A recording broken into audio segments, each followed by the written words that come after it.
Olá, graça e paz, muito bom dia, boa tarde ou boa noite para você que está comigo aqui no nosso canal, semeando a palavra com a missionária Kézia, que sou eu. Como é bom estar com vocês nesse dia 1º de dezembro de 2024, para juntos fazermos nossa leitura bíblica diária. Como é bom estar com vocês nesse primeiro dia do mês, nesse último mês do ano, para fazermos essa leitura tão abençoada que é a leitura da palavra de Deus. Peço que deixe o seu like, compartilhe esse vídeo com o máximo de pessoas possíveis. Deixe também um comentário, se você for novo ou nova por aqui, se inscreva no nosso canal, ative o sino de notificações para receber também nosso devocional diário, meditar e orar. Nós vamos ler hoje Romanos capítulo 5, 6, 7 e 8. Então vem comigo, vamos para a leitura sem mais delongas. Romanos capítulo 5, paz e alegria. Tendo sido, pois, justificados pela fé, temos paz com Deus pelo nosso Senhor Jesus Cristo, por meio de quem obtivemos acesso pela fé a esta graça na qual estamos firmes. Assim nos gloriamos na esperança da glória de Deus. Não só isso, mas também nos gloriamos nas tribulações, porque sabemos que a tribulação produz perseverança. A perseverança, um caráter aprovado. O caráter aprovado, esperança. Essa esperança não nos decepciona, porque o amor de Deus foi derramado no nosso coração por meio do Espírito Santo que Ele nos deu. De fato, no devido tempo, quando ainda éramos fracos, Cristo morreu pelos ímpios. Dificilmente haverá alguém que morra por um justo. Embora pelo homem bom, talvez alguém tenha coragem de morrer. Mas nisto, Deus demonstra o seu amor por nós. Cristo morreu em nosso lugar, apesar de sermos pecadores. Como agora fomos justificados pelo seu sangue, muito mais ainda por meio dele seremos salvos da ira de Deus. Pois se quando éramos inimigos de Deus fomos reconciliados com ele por meio da morte do seu filho, quanto mais agora, tendo sido reconciliados, seremos salvos pela sua vida. Não apenas isso, mas também nos gloriamos em Deus, por meio do nosso Senhor Jesus Cristo, mediante o qual agora recebemos a reconciliação. Morte em Adão, vida em Cristo. Portanto, da mesma forma que o pecado entrou no mundo por um homem, e pelo pecado entrou a morte, assim também a morte veio a todos os homens, porque todos pecaram. Porque antes de ser dada a lei, o pecado já estava no mundo. Mas o pecado não é levado em conta quando não existe lei. Todavia a morte reinou desde Adão até Moisés, mesmo sobre aqueles que não cometeram pecado semelhante à transgressão de Adão, o qual prefigurava aquele que havia de vir. Entretanto, não há comparação entre a dádiva e a transgressão. De fato, muitos morreram por causa da transgressão de um só homem, mas a graça de Deus, isto é, a dádiva pela graça de um só, Jesus Cristo, transbordou ainda mais para muitos.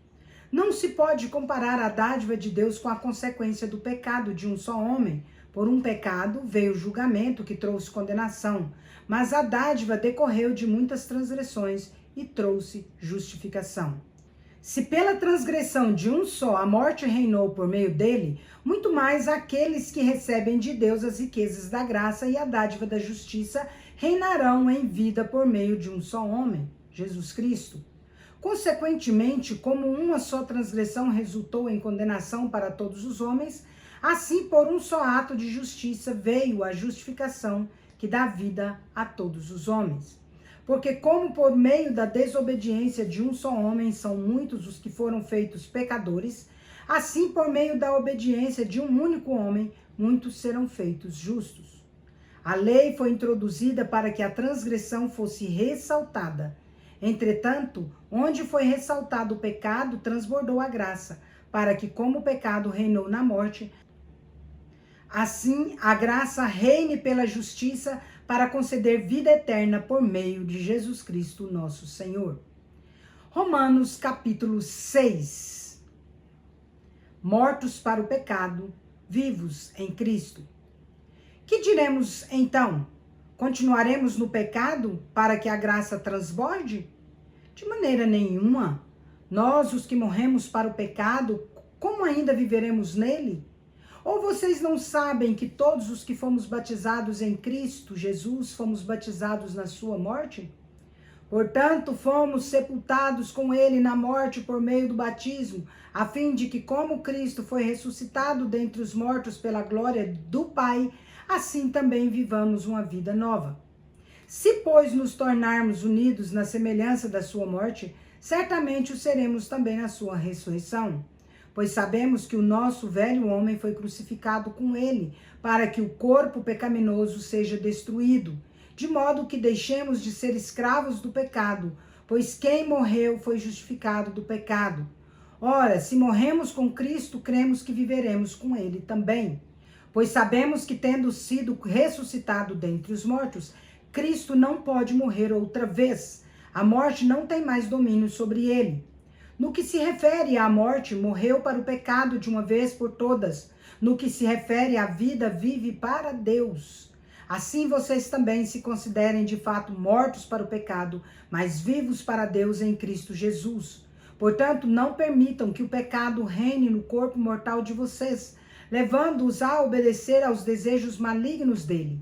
Não ofereçam os membros do corpo de vocês como instrumentos de injustiça para o pecado. Antes, ofereçam-se a Deus como quem saiu da morte para a vida. Ofereçam os membros do corpo de vocês como instrumentos de justiça para Deus. Assim, o pecado não deve ter domínio sobre vocês, porque vocês não estão debaixo da lei, mas debaixo da graça. Escravos da justiça. E então, vamos pecar porque não estamos debaixo da lei, mas da graça? De maneira nenhuma. Vocês não sabem que quando se oferecem a alguém como escravos obedientes, são escravos daquele a quem obedecem, quer escravos do pecado, que leva à morte, quer escravos da obediência, que leva à justiça? Mas graças a Deus, porque embora tenham sido escravos do pecado, vocês passaram a obedecer de coração a forma de ensino que lhes foi transmitida. De fato, vocês foram libertos do pecado e tornaram-se escravos da justiça. Falo isso em termos humanos, por causa das limitações humanas de vocês. Como ofereceram os membros do seu corpo em escravidão à impureza, que leva mais e mais à iniquidade, assim ofereçam-se agora em escravidão à justiça, que leva à santidade. Quando vocês eram escravos do pecado, estavam livres da justiça. Que fruto colheram então das coisas das quais agora se envergonham?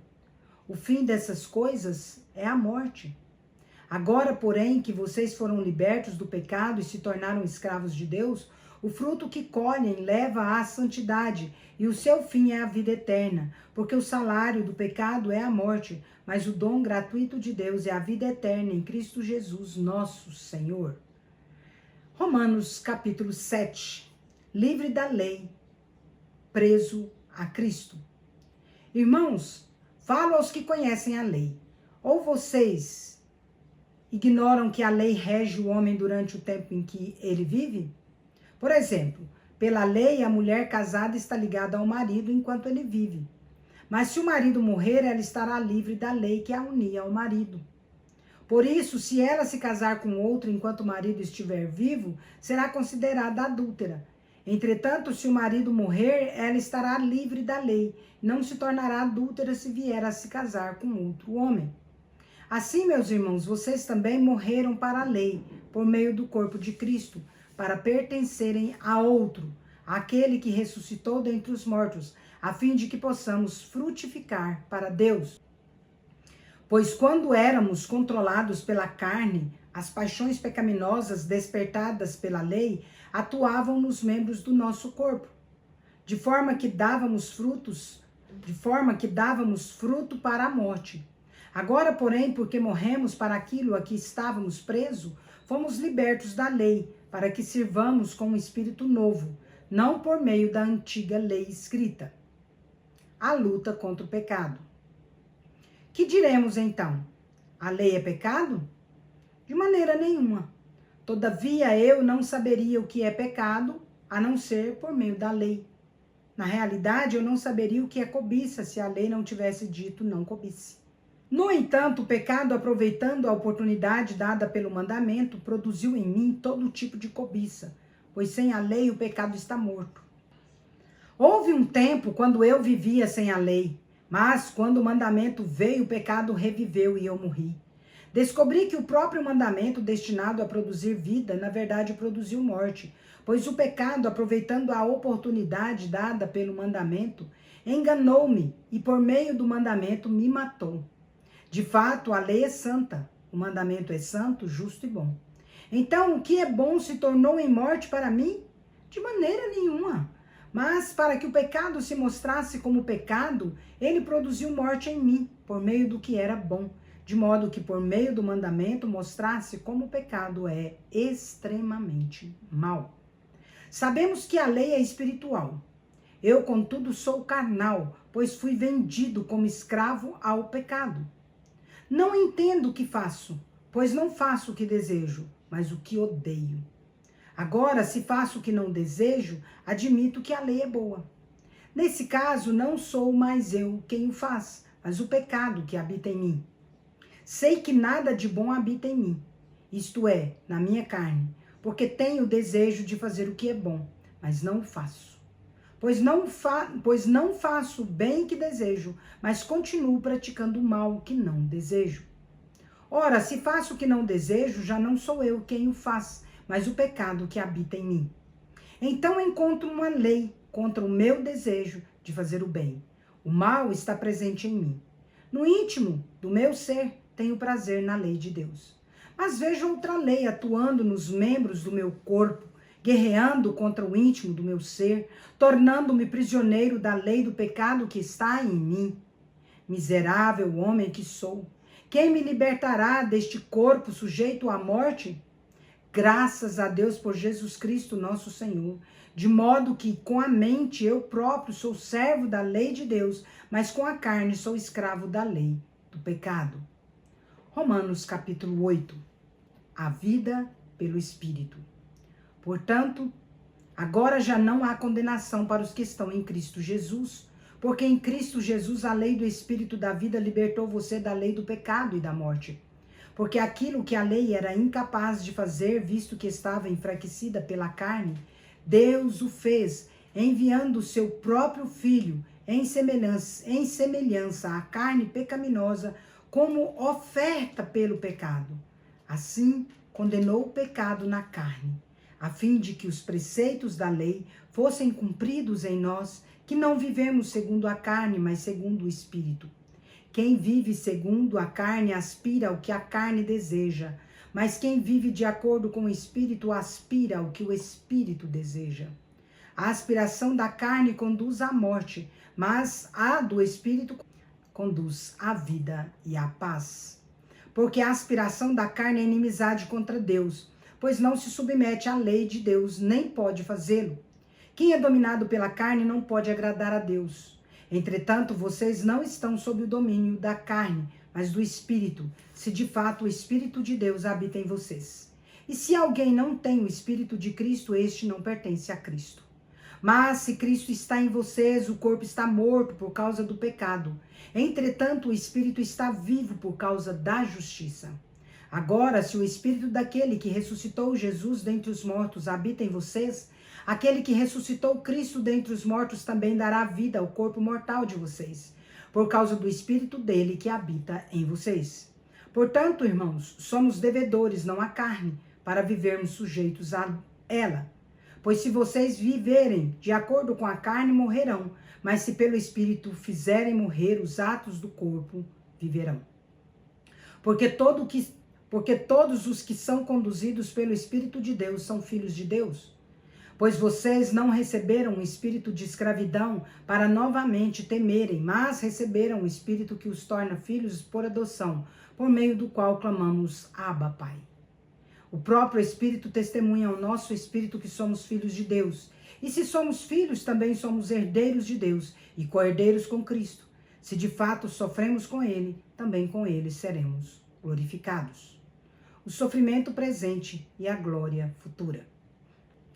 Considero, pois, que os sofrimentos do tempo presente não podem ser comparados com a glória que em nós será revelada. A criação aguarda com grande expectativa que os filhos de Deus sejam revelados, pois a criação foi submetida à inutilidade, não pela sua própria escolha, mas por causa da vontade daquele que a sujeitou, na esperança de que a própria criação será liberta da escravidão que conduz à decadência, para receber a mesma gloriosa liberdade dos filhos de Deus. Pois sabemos que toda a criação geme em conjunto como se sofresse dores de parto até agora. Agora, não somente isso, mas nós mesmos que temos os primeiros frutos do Espírito, gememos interiormente esperando ansiosamente a adoção como filhos, a redenção do nosso corpo. Nessa esperança fomos salvos. Contudo, a esperança que se vê não é esperança, pois quem espera por aquilo que está vendo? Entretanto, se esperamos o que não vemos, com paciência o aguardamos. Da mesma forma, o Espírito nos ajuda em nossa fraqueza, pois não sabemos como devemos orar, mas o próprio Espírito intercede por nós com gemidos inexprimíveis. E aquele que sonda o nosso coração conhece a mente do Espírito, porque o Espírito intercede pelos santos, de acordo com a vontade de Deus. Mais que vencedores. Sabemos que todas as coisas contribuem juntamente com o bem de todos aqueles que amam a Deus, dos que foram chamados de acordo com o seu propósito. Pois aqueles a quem previamente conheceu, também os predestinou para serem conformes à imagem, para serem conformes à imagem do seu Filho, a fim de que ele seja o primogênito entre muitos irmãos. Aos que predestinou também chamou, aos que chamou também justificou, aos que justificou também glorificou. Que diremos, pois, diante dessas coisas? Se Deus é por nós, quem será contra nós? Aquele que não poupou o seu próprio Filho, mas o entregou por todos nós, como não nos dará graciosamente com ele todas as coisas? Quem fará alguma acusação contra os escolhidos de Deus? É Deus quem os justifica. Quem os condenará? Foi Cristo Jesus que morreu, e mais, que ressuscitou. Ele está à direita de Deus e também intercede por nós. Quem nos separará do amor de Cristo? Será tribulação, ou angústia, ou perseguição, ou fome, ou nudez, ou perigo, ou espada? Como está escrito, por amor de ti enfrentamos a morte o dia inteiro, somos considerados como ovelhas destinadas ao matadouro. Mas em todas essas coisas somos mais do que vencedores por meio daquele que nos amou, pois estou convencido de que nem a morte, nem a vida, nem os anjos, nem os demônios, nem o presente, nem o futuro, nem poderes, nem altura, nem profundidade, nem ninguém em toda a criação será capaz de nos separar do amor de Deus que está em Cristo Jesus, o nosso Senhor. Encerramos nossa leitura por hoje. E o nosso versículo deste mês se encontra em Atos, capítulo 4, versículo 12, que diz: E não há salvação em nenhum outro, porque abaixo do céu não existe nenhum outro nome dado entre os homens, pelo qual importa que sejamos salvos. É isso aí, meus queridos e queridas. Atos, capítulo 4, versículo 12. Vamos decorando aí. Esse é o último mês para decorarmos neste ano. Que Deus nos abençoe e vamos ali comigo parabenizar os aniversariantes desse dia 1º. Bora lá. Parabéns e feliz aniversário para você que está completando mais um ano de vida nesse dia 1º de dezembro de 2024. Parabéns aos casais completando mais um ano de casados. Parabéns também aos bebezinhos completando mais um mês de vida. Meus parabéns especial vai para Tiago Soares, lá em Tuiutaba, Minas Gerais, para a loja Linhas Feltros, em Uberaba, Minas Gerais, para Adriana Campos, em Tesouro, Mato Grosso, para Evaine Elias, lá em Goiânia, Goiás, e para Arion Viagens, lá em Primavera do Leste, Mato Grosso. Que Deus abençoe grandemente as empresas e as pessoas que hoje comemoram mais um ano de vida. Quero orar por vocês. Vamos orar.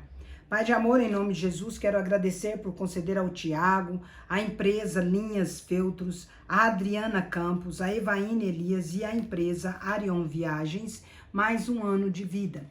Rogo as ricas bênçãos do Senhor sobre eles, Pai. Peço que derrame sobre eles amor, paz, alegria, prosperidade, bondade, sabedoria, discernimento, Pai, alegria, muitas felicidades e muitos anos de vida. Rogo, Pai, que a boa, agradável e perfeita vontade do Senhor se faça presente na vida deles hoje, para todo sempre, em nome de Jesus. Amém. É isso aí, meus queridos e queridas. Deus é justo e bom. Vamos